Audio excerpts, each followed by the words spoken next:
On n'a pas fait ça pour avoir un bon point dans une politique RSE ou pour gagner des points. On a fait ça pour amener cet aspect humanité et humain dans un monde professionnel qui peut en être dépourvu parfois. Et c'est tout ce côté-là, finalement, de l'accompagnement de nos collaborateurs qui nous a intéressés dans Day One.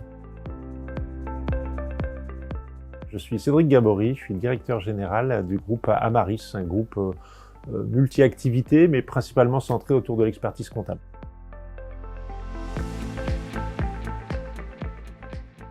On faisait de la RSE jusqu'à il y a peu de temps sans le savoir, en fait. On avait déjà beaucoup travaillé sur l'aspect social du sujet, mais sans aucun curseur, critère. Et on a décidé en 2023 de formaliser cette politique RSE pour savoir où on en est et surtout se donner des objectifs et avancer de manière régulière pour assurer un développement durable. Ça nous a paru une évidence pour nous de pouvoir donner des jours, en l'occurrence 2 jours à nos collaborateurs par an pour mener des actions solidaires, soit seuls, soit en groupe, soit par équipe, peu importe, pour allier l'utile à l'agréable, mais pour donner du sens et mettre en avant l'humain et le cœur finalement, et pas uniquement des KPI.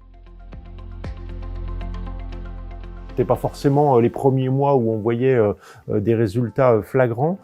Pour autant, on a vu un intérêt fort des collaborateurs dans au moins la démarche. On espérait avoir un volontaire par service ou par site chez nous pour porter la politique RSE du groupe.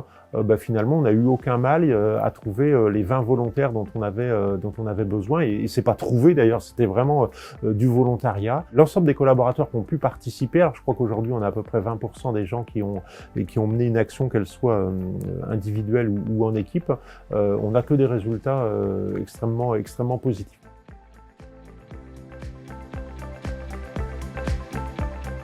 L'humain. Je vais revenir sur l'humain, l'humanité. En fait, sans humain, tout ça serait rien. Donc voilà, on a dans nos métiers d'expertise comptable, il y a de plus en plus de plateformes en ligne, etc., qui mettent en avant ou des outils, le digital.